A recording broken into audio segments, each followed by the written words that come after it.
This video is regarding a recent Tucson Police Department critical incident death investigation that occurred on North Richey Boulevard near East Kleinedale Road.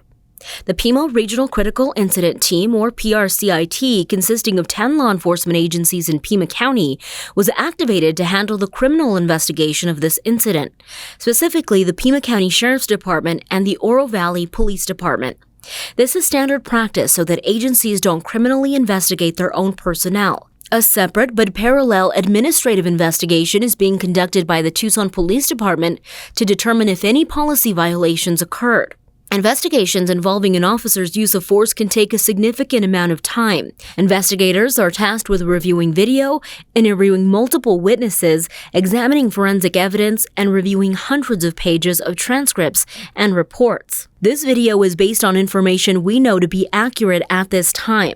Conclusions about whether the officer's actions were consistent with agency policy and the law will not be made until all the facts are known and the investigation is complete. The material we are about to share may contain strong language as well as graphic images, which may be disturbing to some people. Viewer discretion is advised.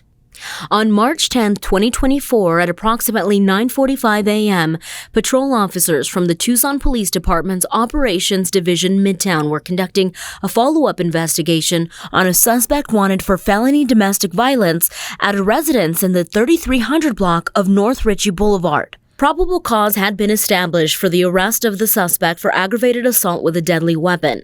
Detectives with TPD's domestic violence unit attempted to contact the suspect at the residence. However, he refused to exit and barricaded himself inside. Over the course of several hours of negotiations, other occupants in the residence were able to exit unharmed, but the suspect refused to exit. Over the course of several hours, multiple attempts were made via a public address system asking for the suspect to leave the residence peacefully. However, there was no response. Detectives from the Domestic Violence Unit obtained a search warrant, and the Special Weapons and Tactics Team and the Hostage Negotiations Unit took over the incident. At this point, police had been on scene for more than 5 hours. After a few more hours of attempted negotiations with the suspect, SWAT members forced entry into the residence by using a fully marked armored vehicle. As entry was made, the suspect fired multiple shots towards officers, leaving them pinned down by gunfire. Here is body-worn camera video of that exchange.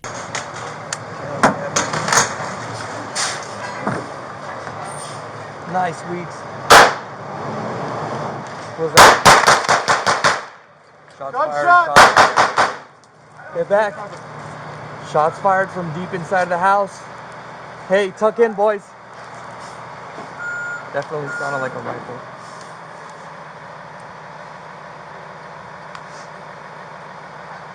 He does it again and doing it back. Cheyenne team is exposed. Officers had to utilize directed fire in order to move to a safe position. TPD policy allows officers to use gunfire that is controlled, deliberate, and well targeted into hardened objects in order to disrupt or change the suspect's behavior, as officers continue to mitigate the threat. Directed fire is used when there is a lethal threat to the community or officers, but direct engagement with the suspect is not possible due to physical barriers. The directed fire tactic is only authorized to be utilized by SWAT team personnel who have specialized training and only when lethal force is justified. By using this tactic, SWAT officers were able to back away from the residence and move to a protected position. Here's body-worn camera video of that exchange. Put directed fire in the eaves and they could jump the wall. Stand by. Cheyenne team to CP. I'm gonna give directed fire. Hang on. Cheyenne team, we're gonna get directed fire so you guys can get up over that wall. There's no way, dude. They're not gonna make it. Stand by.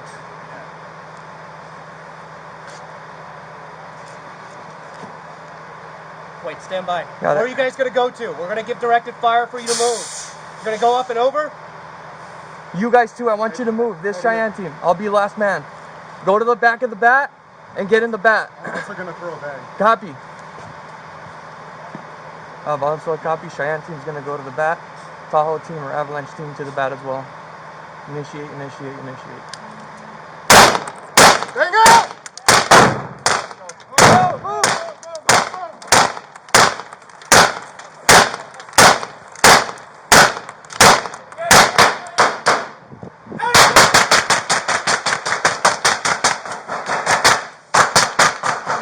directed fire, Kush. I think he's firing inside. I got you!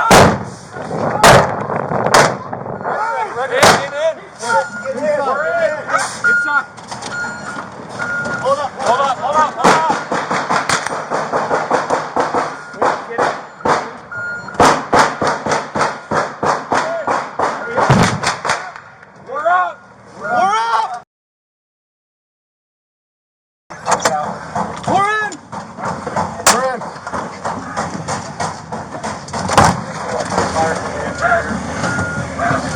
During the course of several more hours, the suspect continued to refuse police commands to exit the residence and remained barricaded inside.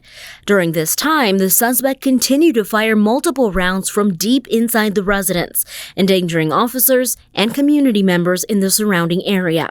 TPD requested assistance from the Pima Regional SWAT team, specifically additional less lethal chemical agents and armored vehicles to shield officers and members of the public who could not safely be removed from the immediate area. Hostage negotiators continued their communication efforts to get the suspect to exit the residence peacefully.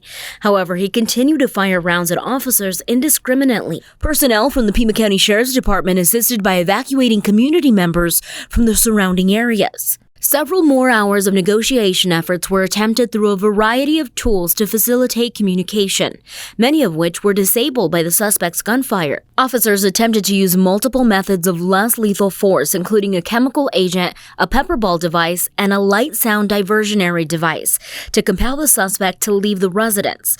Officers were unsuccessful in their attempts and were met with sustained bursts of gunfire. SWAT members continued to give directed fire so crews could reposition themselves. Officers also fired into a door hinge so a robot could gain access to the residence and fired at the tires of a nearby truck to prevent the suspect from fleeing. Neither the suspect nor the officers were struck. Here is body-worn camera video of some of those exchanges. Bang it. Additional gunfire at bat.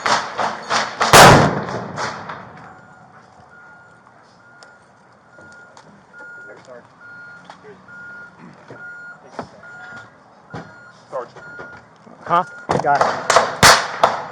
Nope, he's shooting out the 2-door. Give me directed fire just above the front door or window. Hold. Okay. Redahoff to bat. We're going to give you directed fire from the Suburban on the east side of the house as you're moving. Let me know when. Initiate. Ready. Hold. Locking gun. Hold. Hold fire.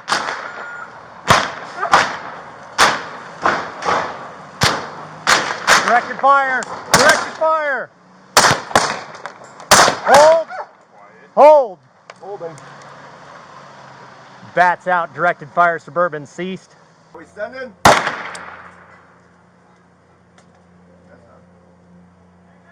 That wasn't me. Firing again.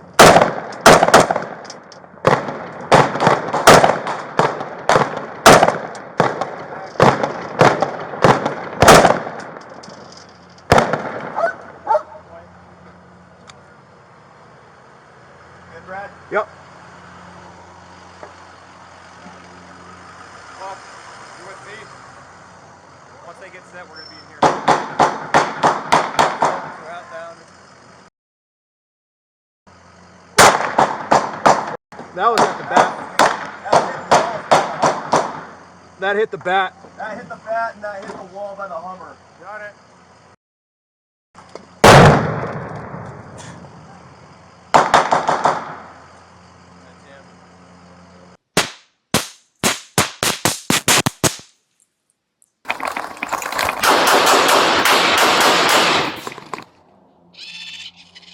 As the firing continued, TPD personnel requested assistance from the Arizona Department of Public Safety in the form of an armored critical incident vehicle known as the Rook. Here is an example of a Rook. The vehicle is similar to a smaller tractor with extendable arms in the front.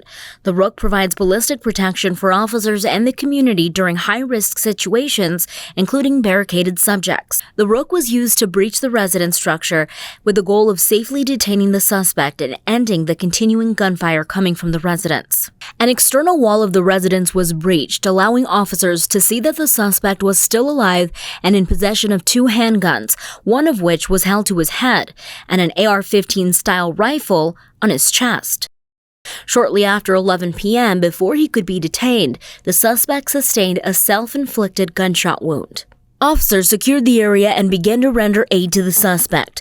Personnel from the Tucson Fire Department transported the suspect to Banner University Medical Center, where he was pronounced deceased. The male suspect has been identified as 38-year-old Jesus Gabriel Mendeville. The Pima Regional Critical Incident Team processed the scene, reviewed hours of audio and video evidence, and spoke to witnesses. Based on their investigation thus far, Mr. Mendeville fired more than 400 rifle and handgun rounds from his house toward officers and the surrounding community.